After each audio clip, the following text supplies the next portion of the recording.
¿Qué quieres que haga por ti? Eso es una pregunta bastante curiosa que está en el Evangelio. Pero antes de iniciar, vamos a compartir el texto, quiero pensar en dos situaciones, un dicho y una experiencia personal. Entonces, quiero iniciar por el dicho.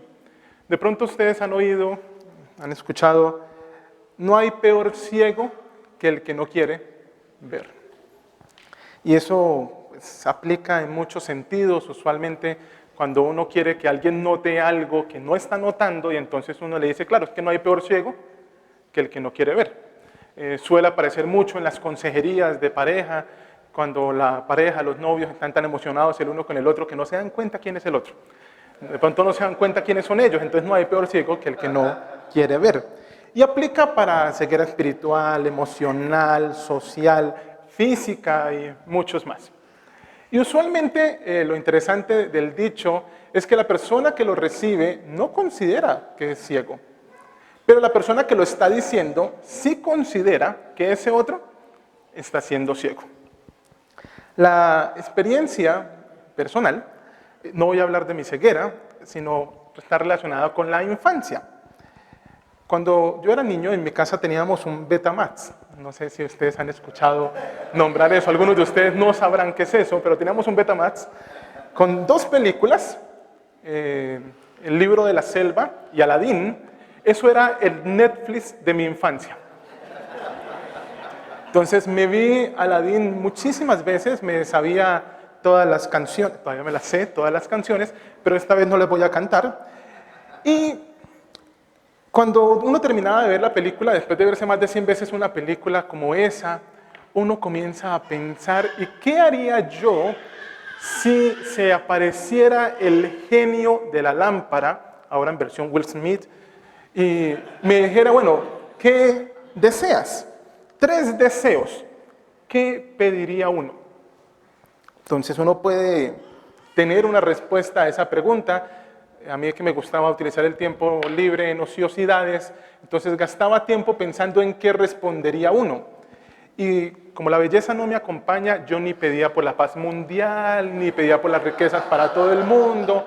Sí, esas respuestas de reina, yo pedía o pensaba en cosas para mí.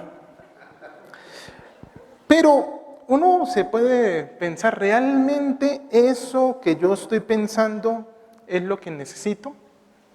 ¿Realmente eso es lo que uno debiese pedir?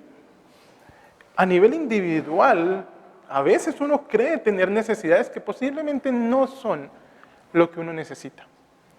Que esa necesidad sentida no es una necesidad real. Entonces termina uno pidiendo cosas que no debiera. Y a veces como colectivo nos sucede lo mismo.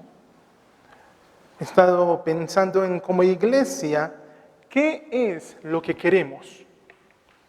Y si sabemos cuáles son las necesidades que como iglesia en Colombia podemos tener, o como iglesia en Medellín podríamos tener. Entonces, con esto en mente, me gustaría que abordáramos el texto de la Escritura. Entonces, les invito a abrir sus Biblias, Lucas capítulo 18, versos 35 al 43. Lucas 18, 35 al 43, leo la palabra del Señor en favor de todos. Y aconteció que al acercarse a Jericó, un ciego estaba sentado junto al camino mendigando. Al oír que pasaba una multitud, preguntaba qué era aquello, y le informaron que pasaba Jesús de Nazaret. Entonces gritó diciendo, Jesús, hijo de David, ten misericordia de mí. Y los que iban delante lo reprendían para que se callara. Pero él gritaba mucho más, Hijo de David, ten misericordia de mí. Jesús se detuvo y ordenó que se lo trajeran. Y cuando estuvo cerca le preguntó, ¿qué deseas que haga por ti? Y él dijo, Señor, que recobre la vista. Jesús entonces le dijo, recibe la vista, tu fe te ha sanado. Y al instante recobró la vista y le seguía glorificando a Dios.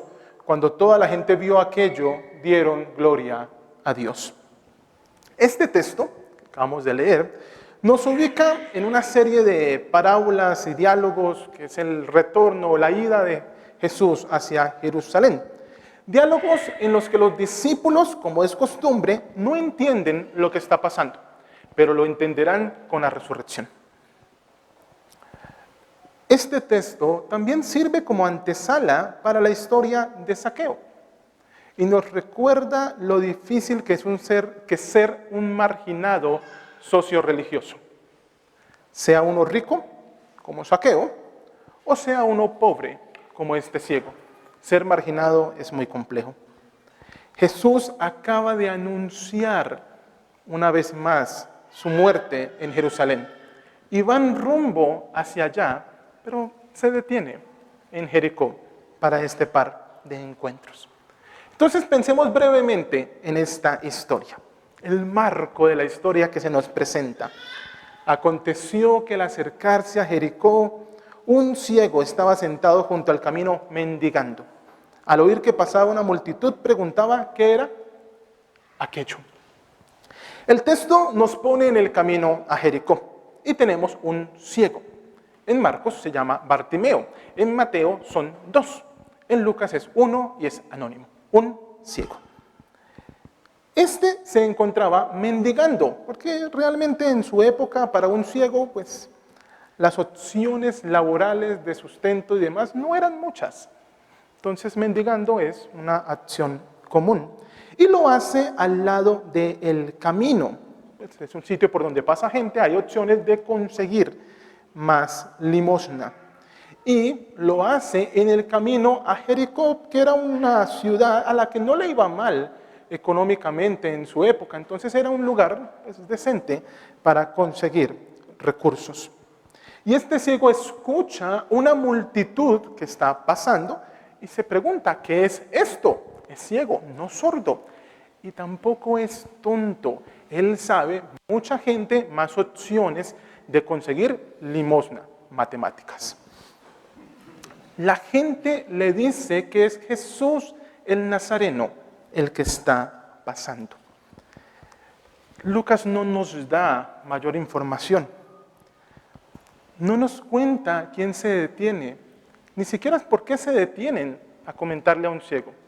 Pero nos dice que le anuncian, es Jesús el Nazareno. Y frente a ese marco, entonces nosotros nos encontramos con un clamor. Entonces gritó diciendo, Jesús, hijo de David, ten misericordia de mí. Y aunque la gente lo reprendía para que él se callara, lo hizo mucho más, gritó mucho más, Jesús, hijo de David, ten misericordia de mí. No sabemos por qué conoce este ciego a Jesús. Tampoco el texto nos dice. Lo que sabemos es que comenzó a llamarle y le identifica como Jesús, hijo de David. Esta expresión que reconocería a Jesús como el Mesías no suele suceder en Lucas. Es más, aparece otra vez en el capítulo 20, verso 41, cuando Jesús en discusión con los maestros de la ley les pregunta de quién ha de ser hijo el Cristo y por qué dicen que es hijo de David. Parece acá un anticipo a la entrada triunfal, a la entrada a Jerusalén. Ten misericordia de mí. Es una petición bastante genérica, poco específica. ¿Qué es tener misericordia? Eso puede ser interpretado de muchas maneras, pero es lo que el ciego está pidiendo. Frente a esto tenemos un encuentro. Jesús se detuvo, ordena que se lo traigan y cuando está cerca le pregunta, ¿qué deseas que haga por ti? ¿Qué deseas que haga por ti? Tanto grito dio resultado. El ciego logró que Jesús le prestara atención. Pero Jesús le pregunta, no obra en misericordia inmediatamente. ¿Qué quieres que haga por ti? Y aquí debo hacerles una confesión. Esta pregunta me resulta molesta. Me parece demasiado obvia. Hombre, es un ciego, está junto al camino. ¿Qué más puede necesitar un ciego que está junto al camino? Pero cuando lo pienso un poquito más detenidamente, de pronto con algo de identificación, me doy cuenta que no es tan obvio como parece. Pienso en otros textos, como el paralítico de Betesda, en Juan 5, que frente a una pregunta más específica, ¿quieres ser sano?, no responde que sí, responde quejándose. Pienso en el tradicional y muy utilizado en el mundo evangélico Santiago 1:5, si alguien es falto de sabiduría, pídala a Dios. Y entonces me doy cuenta que no necesariamente es obvio lo que uno debe pedir frente a esa pregunta. Pero el ciego la tiene clara. Es ciego, pero la tiene clara. Él sabe lo que necesita. Él quiere ver otra vez. Y eso es lo que pide. Señor, que recupere la vista, que vea otra vez. Y en ese encuentro con Jesús recibe la vista. Una pregunta obvia, una respuesta obvia. Un milagro nunca es obvio, pero está ahí. Ahora, esta recuperación de la vista cumple con algo que Lucas había anunciado previamente. Si uno regresa al capítulo 4, 16 al 20, el Espíritu del Señor está sobre mí, por cuanto me ha ungido para, uno de esos paras es para dar vista al ciego. Si ustedes van al capítulo 7, cuando Juan pregunta si hemos de esperar, si eres tú o hemos de esperar a otro, en el verso 20 se responde: los ciegos reciben la vista. Pero en el Evangelio no se ha mencionado otro caso hasta acá, cuando Jesús en este relato sana al ciego. ¿Cuál es el resultado en esta historia? Verso 43. Al instante recobró la vista. Ese es el resultado obvio. Pero el texto tiene dos resultados más. El primero es que el ciego sigue glorificando a Jesús. Va dando gloria al Señor, lo cual en Lucas es la reacción normal al milagro recibido. Aquel que recibe un milagro da gloria a Dios. Pero la segunda reacción es que el milagro del ciego observado por otros significa que la gente alaba a Dios, da alabanzas al Señor. Y este no es un resultado tan obvio en el Evangelio, pero otros pueden reconocer por el milagro recibido. Uno tiene que preguntarse entonces, sí, muy interesante, se sanó el ciego, muy bonito, gloria a Dios, ¿y esto qué tiene que ver con nosotros? Esta es una historia con la que resulta fácil identificarse. A todos nos gusta que el Señor nos pregunte qué quieres que haga por ti. Aunque no siempre tengamos respuesta, uno se siente identificado con este texto. Pero nosotros no somos ciegos, algunos no oficialmente. Tampoco se nos está preguntando directamente qué quieres que haga por ti. Entonces me gustaría hacer algunas salvedades antes de pensar en una aplicación para nuestras vidas. Lo primero, la primera salvedad. El encuentro de Jesús con el ciego comienza con un aspecto que suele pasar inadvertido en el relato. La gente que anuncia que viene pasando el Nazareno. Esta historia se da no solo porque Jesús va camino de Jericó, sino porque alguno espontáneo se detiene en el camino a responderle a un ciego que va pasando el Nazareno. Entonces, la persona puede clamar a Jesús porque sabe que Jesús está pasando. La segunda salvedad es que el encuentro con Jesús es viable porque el ciego comienza a clamar, está dispuesto a levantar la voz por misericordia, a pesar de las otras voces que le reprenden para que se calle. Si uno mira al inicio de ese capítulo, el capítulo 18 inicia con una parábola donde una viuda persistente recibe respuesta. Lo mismo que está haciendo el ciego. Está clamando aún más, a pesar de que le mandan a callar. Una tercera salvedad es que el encuentro con Dios debemos tener claro cuál es nuestra verdadera necesidad. Inmediata o eterna, debemos saber qué necesitamos ante Dios. El ciego pudo pedir limosna. El ciego pudo pedir apoyo para la familia. Pero él tenía claro que ver era su necesidad. Y frente a la necesidad satisfecha, entonces tenemos una cuarta salvedad, porque soy cuadrangular, hay que trabajar en cuatros. El encuentro con Dios debe llevarnos a dar gloria a Dios. Y esa glorificación debe provocar la alabanza de Dios en la vida de otros. El milagro como generador de adoración y no el milagro como generador de bienestar individual. Va a ser más evidente en la segunda parte del relato de Lucas, pero los milagros no son para que uno se sienta bien.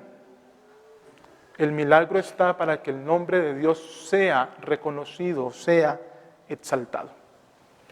Con estas salvedades hechas, me gustaría pensar entonces en tres aplicaciones más puntuales. Una individual, una a nivel eclesial y una como seminario.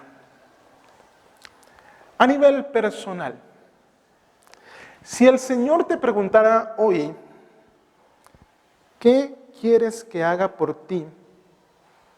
¿Sabes lo que le pedirías? ¿Se ha detenido a pensar en qué quieres que haga el Señor en tu vida? ¿Qué responderías frente a esa pregunta? ¿Es realmente eso lo que necesitas? Dios no es el genio de Aladín, no vive en una lámpara, no se aparece ofreciendo 3 deseos. Sin embargo, a veces nosotros sí nos podemos identificar con el ciego o con otros, que frente a la pregunta uno tiene que preguntarse cómo voy a responder. Hoy cantamos, Señor, abre nuestros ojos. Que en este momento de nuestra vida, que en este momento del semestre, que en este momento de su ministerio, su trabajo, su familia, podamos ver la gloria de Dios. Podamos encontrarnos con el Señor y reconocerle como el Mesías. Y podamos pensar en esto es lo que necesito. Y quiero adorarte porque estoy aquí frente a ti. Porque te puedo reconocer y porque sé quién eres. Que el Señor nos dé sabiduría para saber qué es realmente lo que necesitamos. Más allá de lo que el mundo nos vende como necesidad. ¿Qué realmente necesitamos de Dios? En materia eclesial, somos iglesia. Vivimos en la iglesia. Servimos a la iglesia. Si el Señor nos pregunta, ¿qué quieres que haga por ti? ¿Cuál sería nuestra respuesta? ¿Cuál es la voz de la iglesia hoy? ¿Qué es lo que gritamos? ¿Cuál es el clamor de la iglesia? En medio de tantas voces de la sociedad, ¿intentamos gritar con más fuerza, Señor, ten misericordia? ¿O simplemente, Señor, cumple mis deseos? Señor, haz mi voluntad. No acepto un no como respuesta. La iglesia debe estar dispuesta a hablar, clamar, gritar, pedir misericordia. Debe estar dispuesta a levantar su voz sin callar al ciego que nos resulta incómodo. Señor, no eres de los menospreciados. Ayúdanos a que seas tú y el reconocimiento tuyo la prioridad de la iglesia. Que sea tu evangelio el anunciado. Que sea tu misión la cumplida. Que por encima de los intereses particulares de mejores templos, mejores carros, mejores condiciones económicas y todas esas cosas que uno sí quisiera tener, podamos reconocer que prima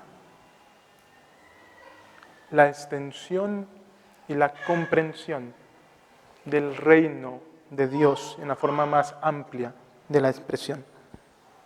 Eso significa que sea el nombre del Señor glorificado antes que nosotros los glorificados o reconocidos. Y pensando en eso, hay una tercera aplicación que es pensando en nosotros como seminario. Donaldo mencionaba que él lleva aquí más tiempo que muchos de ustedes viviendo en Colombia, él lleva más tiempo, y lleva más tiempo en el seminario que muchos de ustedes de vida. Y uno piensa somos una comunidad particular, con anhelos, con deseos. Estamos celebrando, este año inició con la celebración de la acreditación de la alta calidad. Y entramos en transición. Se elige nueva dirección para la institución. ¿Qué significa para nosotros como seminario, Señor, la pregunta del Señor, ¿qué quieres que haga por ti? Por muchos meses la oración fue, Señor, que recibamos la acreditación. Ajá, tenemos la acreditación, ¿y ahora? ¿Ahora qué?